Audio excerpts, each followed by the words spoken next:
What's going on? CTM Sports in the house. I hope everybody's having a good day today.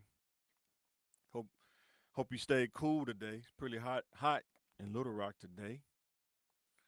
So today, CTM Sports. I know you probably seen the topics. We're gonna talk about that. LeBron James to the Sixers. The Ryan Clark, the aftermath of being. He said he was fired. He said he wasn't laid off. He was fired on live TV. And then the last one is perspectives, making your moves based on your perspective and the criticism that comes with it. We gonna talk. So, with that being said, let's get right into it.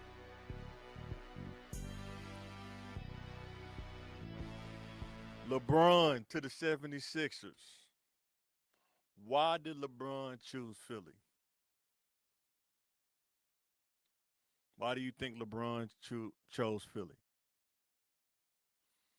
People were saying 2 years, $8 million, wasn't about the money. Somebody messed with me on TikTok was saying the Lakers offered him more. I don't think they did. I think they just did that to save face, but I don't think they did. And I don't like how the season ended. They made it seem like it was Luka team, so they both wore out their welcome at the same time. They both it's like a parting of the ways, mutual parting of the ways. I think when you look at Miami, you look at the Sixers, and you look at the Warriors. The Sixers has the best team on paper for him to join.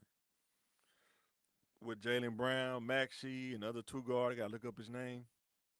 I don't want to butcher his name, but with Embiid, if he can stay healthy, and he don't have to play all 82 games, they can load manage him. If he can stay healthy, if he can get on that LeBron workout plan, I think he could take his game to another level. That's just my opinion. Let me know what you think. You want answers. I want the truth. You can't handle the truth. Is this team, are they assembled to win right now? On paper, they look great. But in the regular season, we're gonna see. I think Jalen Brown is the piece that's going to dictate whether they win or lose, in my opinion. That's just me. I think that if Embiid can stay healthy, relatively healthy, the playoff time, I think they're gonna be a team to be reckoned with. You got to think all five of those guys are all NBA players, or close to it. At least four of them, at least. Two recent Final MVPs. You got LeBron and you got Jalen Brown. Then you got Jalen Brown was runner up for MVP of the league. LeBron was an MVP, and Embiid was an MVP. So their starting five is going to be crazy. I wonder what their bench is going to look like. There's going to be a question probably going into the probably about halfway around the Christmas break. You probably hear people talking about what their bench look like, but we'll see. So the criticism. Older players say that LeBron is always stacking teams in order to win championships. That's the big criticism.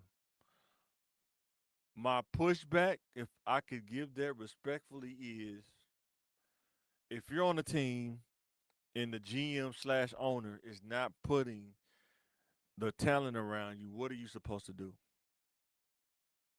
What are you supposed to do? You supposed to just stay there, hold yourself hostage? Um, he left in free agency. He didn't force a trade. He didn't force anything. He left on his own merit. But we're gonna talk about that at the end of this. We're talking about perspective, making moves on your perspective moves, right? GMs don't get held accountable enough for putting talent around their star players on the team. Some GMs are cheap.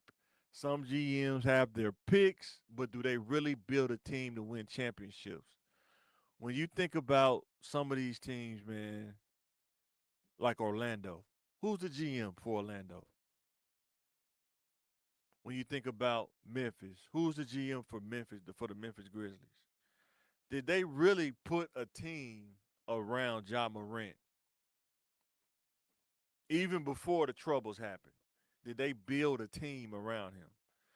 There are some teams who build teams and then salary cap hit them and they have to go through a rebuilding phase because of the salary cap. But there are some teams who do not build teams or they don't have the skill to build teams. But the older generation think you should still stick with the team when there's no such thing as team loyalty. Because they'll trade you, they'll get rid of you when they feel like your value is not there anymore. So why wouldn't you exercise your free agent decision if the team is not building around you? The team that LeBron took to the championship that he didn't win against the Spurs, go look at that team roster. It wasn't that great.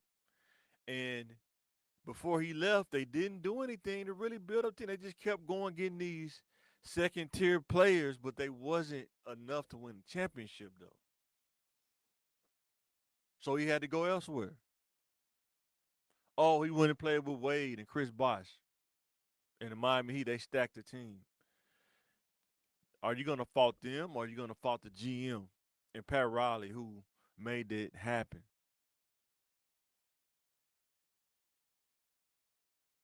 And if he didn't go to Miami, would he have had the autonomy to tell them what to put in place so they can win a championship? LeBron, would he have had that? So everybody always has some kind of criticism. I don't know. Even Jordan, people criticize Jordan. It's just part of being great. You're gonna be criticized. So with that being said, move on to the next topic. Ryan Clark, the aftermath of being fired on live TV. He said, I watched the pivot. He said he was not laid off. He was not laid off. He was fired. Couple of things when I listened to that. One thing, when you get fired, especially when you're a celebrity, not for regular people, but when you're a celebrity, you got to deal with all the rumors swirling, all the clips. People try to make it seem like it happened because of this, it happened because of that, it happened because of this. And it's just used as clickbait, it's used as material content to build up another person's channel, another man's downfall, right? In the real world, for us regular people, when you get fired, it may be some rumors, but a lot of times life goes on, right? You're not big enough for it to stop and say, "What happened?" It's like, "Oh, he don't work here no more." Oh, there you go. But when you're somebody like a Ryan Clark, where you're on TV, your face is known, you're famous, and these things happen. That's the first thing you're gonna deal with is the rumors. He talked about that. People making clips. They think it happened because of this. He got fired because of this. He shouldn't have done this. It's so easy to tell somebody else what they shouldn't have done if he wasn't in that position. It's so easy. You want answers? I want the truth. You can't handle the truth. Not knowing, this is one of the toughest things about being laid off or being fired, right? Not knowing the real reason why you were let go. Not knowing the real reason. One of the toughest things is when you get laid off and they don't have enough gall to tell you why you was laid off. Like I said, I've been there. I talked about that on the last episode when I worked at a ISP place doing networking and stuff. Was a contractor for 3 years and was laid off. We kind of knew it was coming because of the pattern, but they don't give you a reason. They just say, "Man, sorry, we gotta lay you off," but they don't give you a reason. Um, if you go to the unemployment now, they don't really give them a reason. Or what they call it now, workforce reduction, whatever that means. And That's one of the toughest things because when you know you did everything that you could do and you get laid off and it's not based on any one thing, it's not performance based, it's not based on anything that could keep that anything, any metric that they could grade you on that would show that they can't lay you off, but they'll still lay you off. Sometimes that racks your brain because it's like I did everything I could, but I'm not getting it. What's the reason? And you may not get a reason. That's just how the world works. You may not get a reason. So I hate that because your brain, you almost have to tell your brain to stop thinking about it when it's hard because it just happened. But it happens. What did I do? What could I have done that egregious to get laid off or get fired? Especially on live TV. You're doing a live show, go on commercial break, you get a call, tap on the shoulder, hey, we letting you go. Well, how do you continue doing the show after somebody tell you something? Like, there's no way you can continue doing the show and still be sane. So the next one, and somebody said this on TikTok. They said that they would do what it takes. So I was talking about people that brown nose and blow balloons to stay, to survive a layoff, and they said they'll do whatever to keep their job. Well, you heard it from him. He said not only did he was himself. He felt like it was too strong. He went and talked to people. What can I do better? What can I make adjustments at? And he did that, and it still didn't save him from the situation that he's in now. That stings even more when you, I'm not going to say compromise, but when you try to make changes to, out of respect for the position that you're in, and then they still find a way to get you up out of there. And it makes you say, I should have just been myself. I should have never even um, made that adjustment. You second guess stuff. You really think about, like, man, what in the world? Then another thing is, no matter how good you are, he talked about this too. No matter how good you are, how talented you are, if the people that are over you don't like you, that's a bad sign. It ain't got nothing to do with your talent. It ain't got nothing to do with your skill, your awards. If a person does not like you, they're gonna find a way to end you at that company. Is it fair? No. Is it cool? No. But I'm saying in reality, that happens. In any place that you don't work, you have to deal with those things. Politics. Do they like you? Like, if you don't bend and break, or you don't uh, conform to what they want or what they think you should be, they may not like you. And you have to deal with that. Because everything you do is under a microscope. Everything you do, the flash is bigger when they don't like you. And you're walking on thin ice the whole time. Been there, done that. And it's not just on race. I've seen it happen to all races, man. We're in the workplace. I've seen it happen to black, white, Asian, Arabian, whatever. It happens. Office politics or work politics is real. And being liked is an important skill, likability. You don't have to compromise yourself, but you got to find a way to win the likability game. Just like in real politics, if the person's not liked, they're not going to win. Period. It's going to be interesting to see politics after this regime, how they run, what's their campaign strategy, and how they execute it. That's a whole nother situation. The last one before I move on off this is being able to move past the situation and level up after. You have to be able to get to a place where I'm not thinking about that no more. I'm moving on to the next thing. That's behind me now. It happened. It sucked. I didn't like it. Okay. I can't change it. I don't own it. It's not up to me. I would say what I learned about when somebody lays you off or fire you and don't give you a reason, one of the best things you can do is go down the checklist. Did I do my job? Did I handle my business? Was I on time? Was I reliable? If I could check all them kind of boxes, I'm good. I can't control if a person don't like me. And they don't even tell me. They just do it through those kind of channels. They don't even give you a chance to show them, or they don't want you to have a chance, right?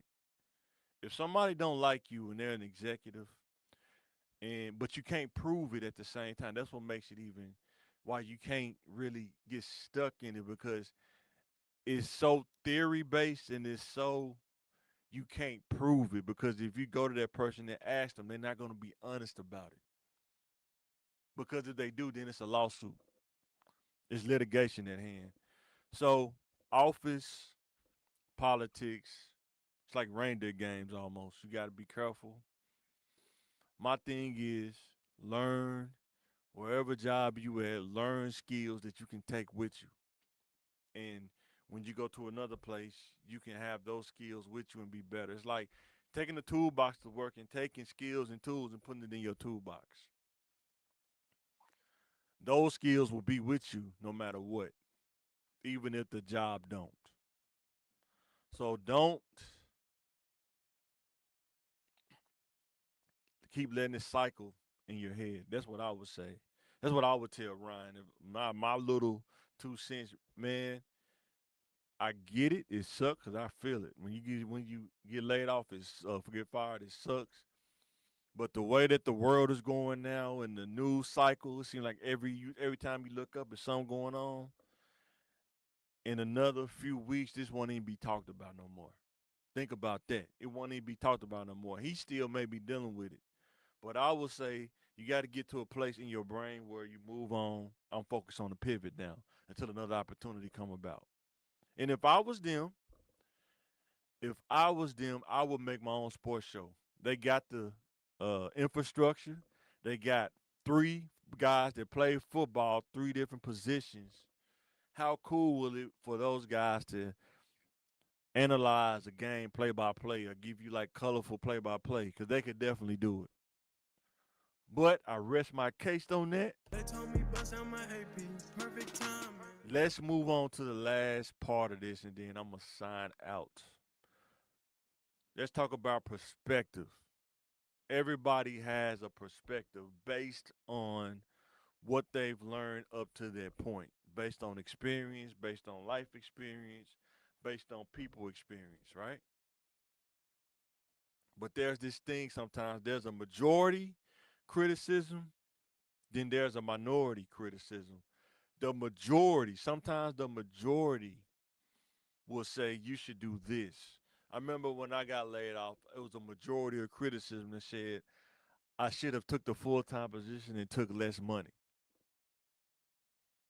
Give you an example. If you're making 65,000 and they offer you a job for 40,000, would you take it?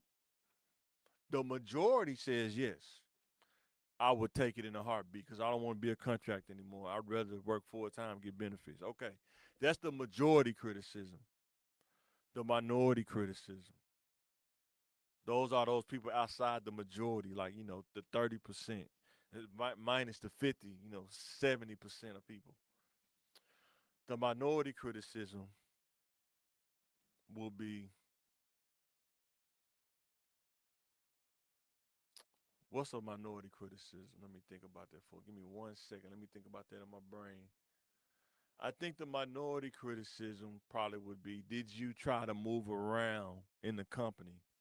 Did you try any other positions? And I did that too. I am a logical thinker. I think about first all the way to third to home plate. I think about everything, but there's only so much you can do in a given circumstance. There's only so much you can do. But no matter what your perspective is, just know there's going to come with criticism. Some people are not going to agree with what you're doing. Some people will. Some people have good criticism. Some people don't. Some people have criticism about things they don't even understand. They don't even know nothing about. Like if you work in a different sector, you work in the medical field, but you're trying to tell somebody about information technology. How much do you know about information technology to be criticizing somebody about that?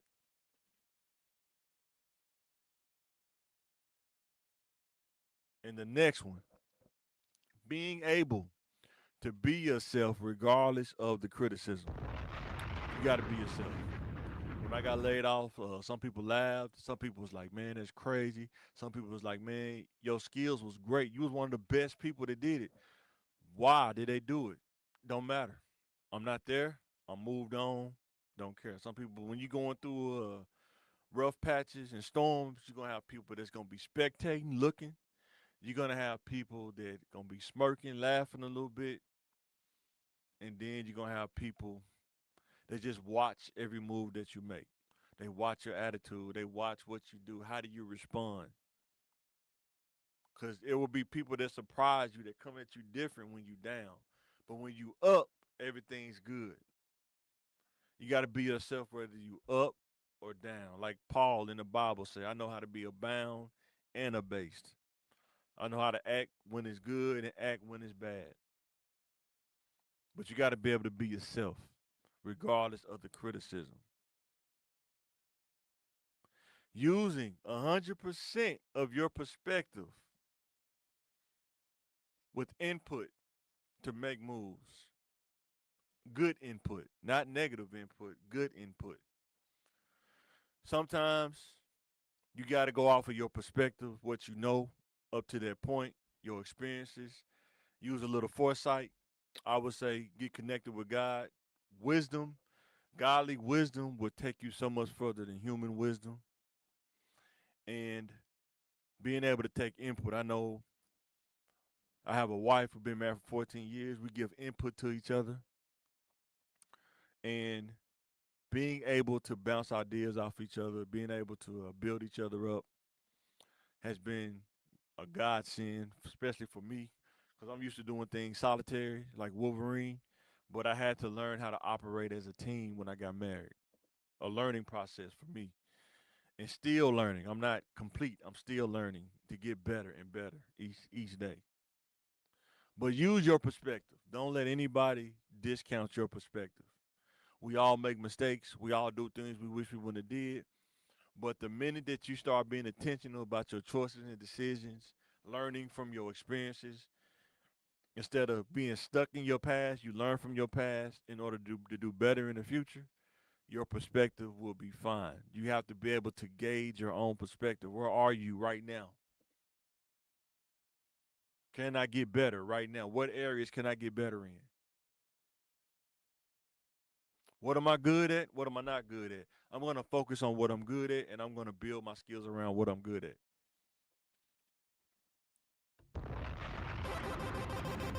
You got to build up your perspective constantly. You got to build it. You got to update it year by year. You're adding to it, building to it. That's why it's important where you invest your time. Invest your time learning so you can add to that perspective and build it. So it's like having a library of books inside your head, a perspective. The last one, and I'm gonna get ready to sign off this thing. Let your results show what your perspective is. They told me bust out my AP, perfect timing. Let your results do the talking. Let your results show.